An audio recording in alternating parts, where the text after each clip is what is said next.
click, clack, clang, click, clack, click, clack, clang, click, clack, click, clack. My book, I made a comment that said, if you were to have written a book, it would have been titled "I Married a Monster." Would that be a fair? Would that be a worthy title? Yes, that would have been so true and well said. What would you call a guy who just couldn't get it? I mean a guy who spent 25 plus years going in and out of prison. Would you say that that guy was a repeat offender? How about incorrigible? Insane? Or just a fool? No, I call that person me, Ronald Lloyd James, the one who missed an opportunity in life, who made bad choices, and it all started right here. 35 Erie Street, Norristown, Pennsylvania. We grew up in West Philadelphia, and I'm 5 years older than him, so I guess he was about 7 or 8 when we moved to Lansdale, and we had a very good childhood growing up. We were exposed to a lot of good things. My dad was a very good earner and provider, and we had a life as though it was like the Brady Bunch, if you could relate to that type of atmosphere. Very good home life. I knew Ron when he came to Montgomery Elementary School. As a student, I believe he came in 2nd grade, when I was in 2nd grade. My father was the principal of the elementary school, and I remember my father telling me that we had a new family from Philadelphia moving in, and that's when I first met Ron. We went to Montgomery Elementary School in the suburbs, and one time coming out of school, I don't know how, I missed the school bus. We were young, you know, and so my dad had to come and pick me up. My mom didn't drive, and you know, there's 5 of us, and she took care of home and everything. But so when I got home from school, later on that evening, my dad had a talk with my brother, and he said, "You are the older sibling, you know, make sure that she gets on that school bus every day." So, you know, from then on, he was my, you know, protector. I mean, Ron and his family were the first black family in our elementary school. So it was something different for us, but it was just, it was no big deal. We were just, it was different, and it was, you know, we just loved Ron. Even as a little girl, actually from the day of birth, I was Ron's present. I was always told, whether it was from him or my mother, I could always hear that growing up, that I, in fact, was his birthday present. We share birthdays in the month of June, and it's always been special. What I had hoped as a child is that I would marry someone one day that was going to be like my brother Ron.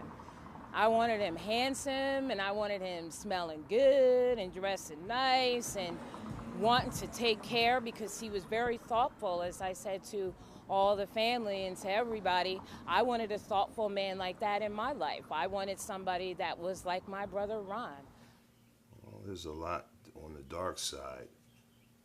My brother attended college at Millersville, and when he left college, I guess he got exposed to the worldly things of life, the street. I think his curiosity led him, you know, like a curious George, through influences of family and friends. He wanted to step away from the suburbia of life and experience what was going on in the street, in the hustle. I got involved in testing out different drugs, from Quaaludes to smoking weed, drinking all sorts of grain alcohols and punches. Started off, from what I understand, he was selling cocaine, and he just started indulging in the product instead of selling the product. I found myself so down that there was times that I was getting high, smoking crack cocaine, that I wouldn't even wash my body for 4 or 5 days. I wouldn't even eat.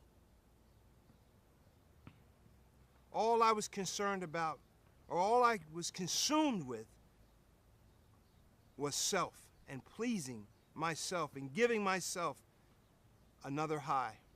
Through the streets, he met a woman. Her name was Shirley Diggs. And she introduced him to not only the drug culture, but also she introduced him to what we call paper hanging, credit cards, scams, and checks. Always seems like he was running from something or running to something. And I know it was a constant battle for him. And then they became what you would call a Bonnie and Clyde team. They traveled up and down the roads from the Midwest, where Kansas is, all the way to Virginia, all the way up into, I guess you would say, New York. Well, that lifestyle soon burned out because I found myself going in and out of prison numerous times. I mean, to the extent of being incarcerated at CFCF, Montgomery County Prison, Bucks County Prison, Delaware County Prison, 3 different jails in Kansas, Reno County, Kansas, Sedgwick County, Kansas, Harvey County, Kansas, and then graduating to going upstate. I always told my mother-in-law, who we affectionately called Mimi, that she was right there as close as you could possibly be as a mother, as a friend, as an advisor, as a counselor. One of the greatest stories is her moving into this 1353 East Vernon Road that you see behind us. We went around together, her and I, and we looked at 3 or 4 different places in like bad areas, and you know, we came here. This was the last place we went in. It was a bright sunny day like this. We went in to this house. I looked across the street at this church, and I'm like, wow. My mother protected him because she didn't want him running in and out of the house. So I'd come over there and there'd be candles and paraphernalia, test tubes and coke residue and all kind of things, because she loved him that much that she didn't want him running in and out, so she allowed him to stay home so he wouldn't be in the crack houses. She loved Ron, like, to a fault. I'd be like, Mimi, come on. You know, they just never gave up. Always calling, making calls. Never gave up. Well, I guess his dark side as far as during the time of incarceration. But as far as the dark side, I don't relate to no dark side, really, man. Just things happen. At that time, I thought that a very good person, a very good friend, a very good father figure at that time was turned into a monster. How I met Ron was we actually met through an online dating service called Christian Mingle. It was truly amazing from the very, very beginning. We started communicating via email through the site itself. And once we started talking on the phone, there was an instant connection that we had. And I knew from the very beginning that this was someone really, really special that God has sent to me. I believe in my heart that God was saving him for me, saving me for him, for this moment to happen, for us to meet. And ever since the very beginning, he has been open and honest with me about his past, and that's what makes our relationship so special, is that I know the person that he is today. And it's hard for me at times when I think about or I hear stories of what happened and what he's done in the past, because it's so hard for me to believe, because that's not the Ron that he is today. How I met Ron James, we have a mutual friend by the name of Keith Stutzball who had been visiting Ron in prison, Dauphin County Prison, Camp Hill Prison, and he mentioned about the need as he was preparing to be released for employment. Keith had mentioned about this gentleman that he knew, Don Shin, who's the master franchise owner, and Ron said, Don Shin, I used to work for that man 7-8 years ago. And so in the interviewing process, in terms of coming to Action Coach to interview, Don asked me my opinion in terms of the possibility of hiring Ron James. And so it was a very interesting relationship from the get-go.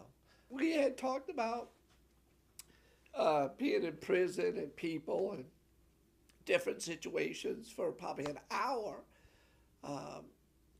And just life. We talked about life. We talked about our love of Jesus Christ, wanting to help people, and the whole thing. One of the most profound things was at the end, Ron asked if he could pray for me. And I just thought that was so humbling to me. So we prayed, and so Don and I had that conversation, and he said I was a major factor in terms of that decision from his perspective of the business in which to bring Ron on board. I think that he's lucky the choices didn't ruin the way he looks and his physical health.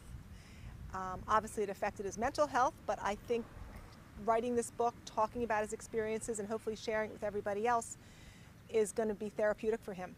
The choices, I think the more he talks about them and takes ownership of them, the more that he will be able to help other people, but mostly help himself to continue to make better choices through the rest of his life. Well, it's too early to say. However, he seems to have a game plan in motion. He seems like he wants to start his own business. He described that he wants to start his telemarketing business, which I'm really encouraged by that. And just reach out and go for his endeavors in life. My hope for him was, boy, I just hope he has a child. I hope he can be a father and share that love with someone. But I would say now, my hope for him is that he continues on the path that he is, sharing his story with others, being able to give back, showing that it's not about self, it's not about you. It's so much bigger than him. And that he can stay in that direction, wanting to help others, and always remembering, again, that it's not about you. It's bigger than that. I'm surprised I'm not crying, but I've had all the tears, I believe, of joy and sadness, and joy and sadness. But to see him continue in Christ, I've already seen great strides in him. And I believe in him 100%. And I thank God for that. I love you, Ron.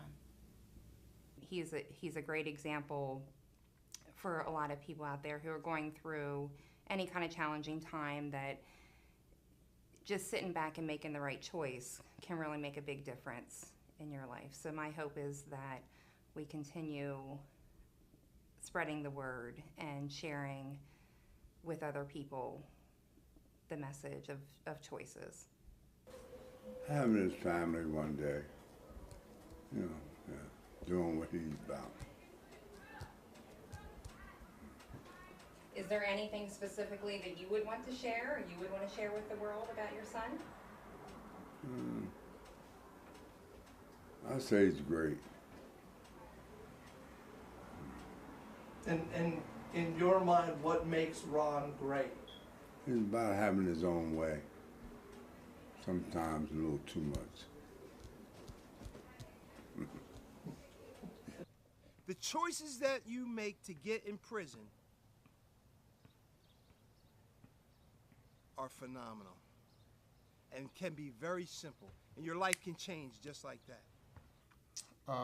I would describe Ron as a very intelligent person.